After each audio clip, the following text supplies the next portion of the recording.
Life Magazine episode 4. Boom, boom, boom, boom. Is Monday, May 4th. And as you can see there, what do we have? We have some creatine.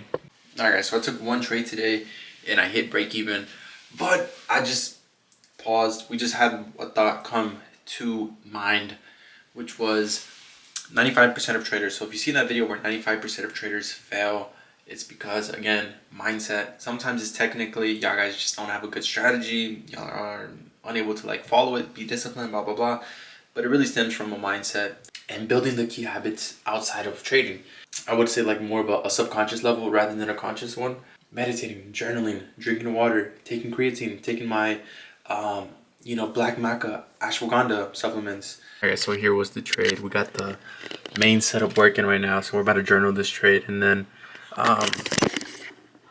as of recently, I have not been journaling as much. If I'm being truly honest, I didn't complete last week's lesson log. Again, I was just out of the right mindset, and I'm gonna work early mornings, and then if not, Thursday I complete everything, honestly. Thursday I complete everything. Yeah, that's really it, honestly. Again, we just meditated. I'll probably journal, probably start reading.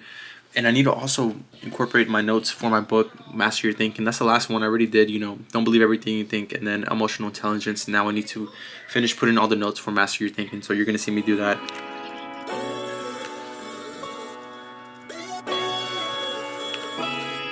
What distinguishes you from the 95%?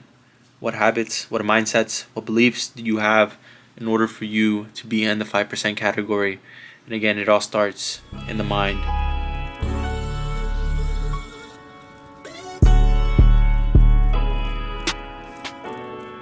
So I just got done doing the notes for the books. Basically written down the majority of our notes, and I was going to do the hindsight trade, but I think I'm going to walk my dog before that, and then come back and do the hindsight trade, and probably text my girlfriend and all that, and drink some more water. I do feel a little dehydrated. And as you can see here, the market did move down lower after moving up higher and reaching the buy side objective, our buy side objective. And again, it wouldn't have reached that one standard deviation. It would have just hit the buy side and then flushed. And yeah, I was watching traders earlier, and they were just talking about, using other concepts, using this, using volume profile, using this. And I think to myself, and I have these negative thoughts where if every single trader is using this concept, then majority, it's not going to stop working. It's going to stop working. The market's going to stop moving like that, But in my honest opinion, I don't think that's going to happen, because again, it would have done that. The market is moving like the way it is, and there's millions of traders, and 95% of them are unsuccessful, because again, it's an internal battle. So the more technical thoughts just tend to go away, because again, it's not technical anymore. At a certain point, it gets more about, right here in your mind. It gets more internal. It's more of an internal battle than anything. Alright guys, so it's currently Wednesday. Tuesday I was unable to trade. I was working.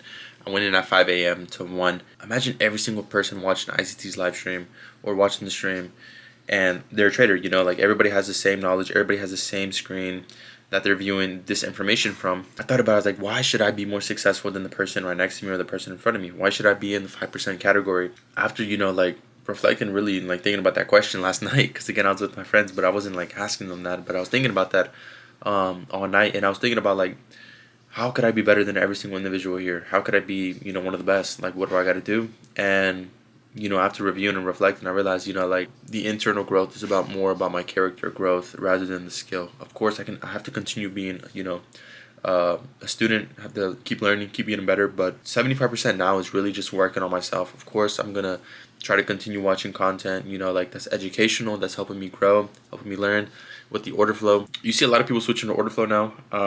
In my honest opinion, you can switch strategies, you can do this and that, but it's more about the structure in your system that you have in play. I'm in a trade here, and this is my third trade.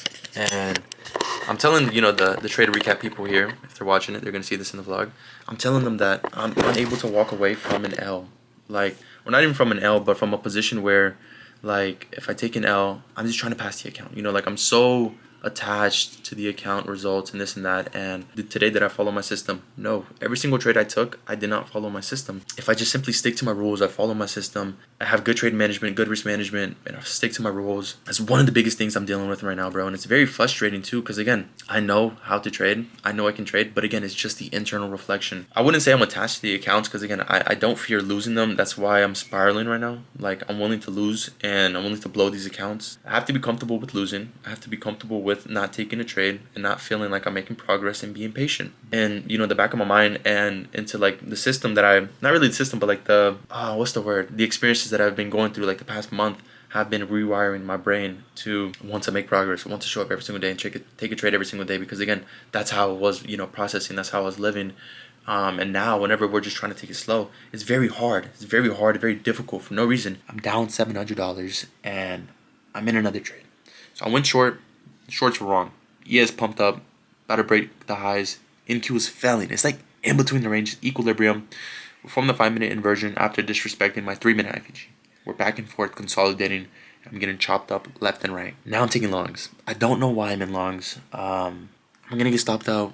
We're gonna enter this. We're probably gonna get stopped out too. The market is just not moving. ES on the other hand is just pumping. NQ is not giving us that. If the market wanted to, it would have already, and it's not giving us that.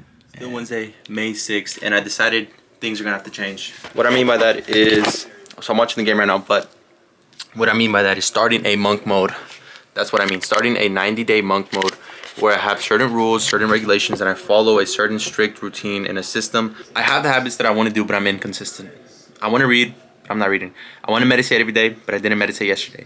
I want to journal every single day, but I'm not journaling. I want to review my lesson log, review my playbook, but I'm not doing that, One of the best things to do, instead of like saying you want to do something, you're going to start doing it, and then you don't do it, is by forcing yourself to do it. And that's what discipline is, and that's one thing I have not been doing in terms of trading. Outside of my life trading, I've just been lacking discipline in every single area. Today, when I was trading, I showed you guys, like I basically could have blown these evals, and I was so messed up mentally to the point where, I was losing myself. Even though we're up, like $100 on the eval, I'm losing myself, bro. I'm losing myself. I don't know what I was doing. I wasn't following my system. I was unable to walk away from L. I was revenge trading. I was gambling, and I was also over risking on certain setups. To certain things, then I'm saying yes to certain things. So if I'm saying yes to watching games, watching content, hanging out with my friends, doing this and that, or just scrolling on Instagram, doing the bullshit, I'm not going to see the success I want to see. Because I'm saying no to the successful things that make me successful. And I decided, like I need to track it. I need to build these key habits. And I told myself, like, I want to make my life so boring. I want to do the hardship. I want to go through that period, but I'm doing the complete opposite. I'm half-assing it. And that's even worse. That's worse, in my opinion, than not doing anything. All right, so I'm about to make my protein shake, but I'm thinking about it. What I was just saying. Look at it from a trading perspective. From my trading perspective, I have structure. I can't enter without this confluence or this X, Y, and Z. Why shouldn't my life and my day-to-day operate the same? Why shouldn't I do X, Y, and Z to then eventually get X, Y, and Z result? Because I'm pursuing a goal.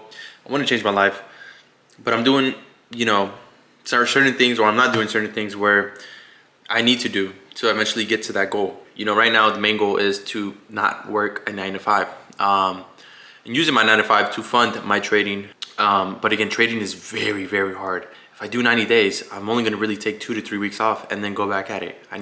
During those 2 to 3 weeks, I'm going to be reflecting. I'm going to be learning, analyzing, reviewing. So I started the monk mode here. We haven't marked that. Day 1, I'm going to put the date. 90-day V1, as in V1 is like version 1. And then we have the key habits here. Meditation, reading, journaling, reviewing.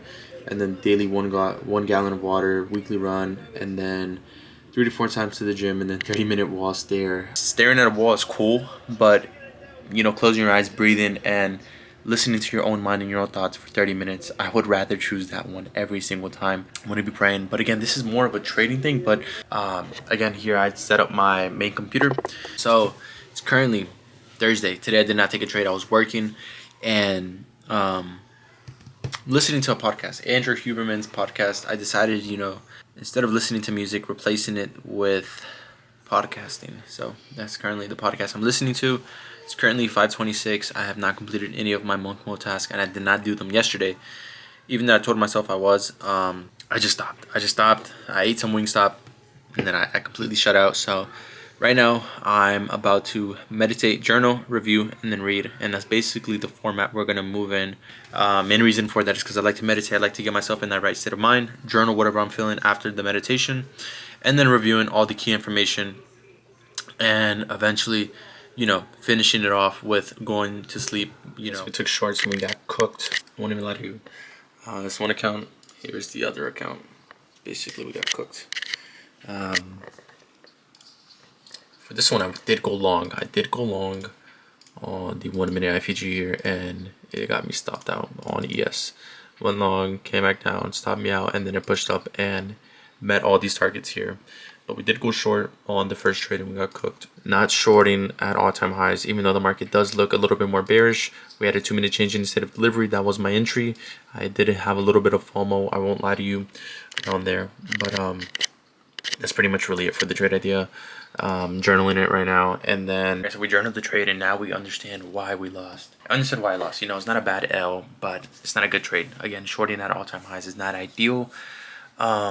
And we just got cooked. You know, we got cooked. We didn't really have strong confirmation. If I'm being truly honest, we didn't have like those strong confirmational confluences to give us the short bias. ES was ripping up higher, and Q wasn't following up, and then eventually it followed up. So again, that's kind of what happened here. We had, you know, ES basically lead its own way up after NQ. Ladies and gentlemen, today we took our L. Our bias was wrong, so I'm actually not really mad about that L. I risked more. I lost 2% on the account. We're down 2%. Now we have to make 3 trades to get us back into profit. 3 back-to-back wins. Boom, boom, boom. But if we take one more L, we're out of the game. Out of the ballpark. Get out of here. So, yeah, that's the main thing now, is taking good setups, following the system, being patient. It is a little bit more, you know, enticing, you know, to buy more accounts. I did tell myself I was going to take it a little bit slow. So if we do, you know, fail, we're going to buy 2 more accounts, probably standard ones. All right, guys, this is what I'm listening to right now. One of the key notes that I took whenever I was reading Reality Transurfing that really stuck to me was, I think chapter 4, balance. You have a set level of importance. The unbalanced forces will make it balanced. Once you start setting so much attachment, so much importance to passing accounts, reaching a goal, doing this and that, the most likely scenario is you're gonna fuck up, or you're gonna find ways to self-sabotage, because again, you care so much about it, you have so much importance. So the best thing to do is to not be self-fixated on outcomes and the level of importance or attachment to certain things. May it be prop firm accounts, may it be payouts, may it be certain goals of success. One of the biggest things is just empty your mind, and that's why you meditate, that's why you go for walks, that's why you go for runs, is to empty the mind. But in all the reality, majority of the time you won't be able to empty your mind. 99 and they're just thoughts that other people have inflicted into you. You know, if you think really about life, you know, majority of the time, bro, 99% of those thoughts are not yours. They're other people. You know, you have to really start to control your energy and your frequency. I'm back home, but now we're about to do all the monk mode tasks, and I'm probably gonna end this vlog here. And if I had to give you guys one message or piece of advice that I've learned from this monk mode, is do it for, not for the outcome or for the money, but do it for the internal. Do it for your process. The way I view it is because like my purpose now really is shifting from trying to make all this money, have these 10K months, do this and that. It's really just like, how can I become the best version of myself? Becoming the best version of myself is my main process and the main goal that I'm focused on. That status where I never thought I could reach, you know, like of my potential. And I want to do every single thing possible to become that. You know, I want to be aware of how can I become a better person, how can I become a better individual, internally and externally. So that should be your main goal. Don't focus on the outcomes. Don't focus on anything that you can't control.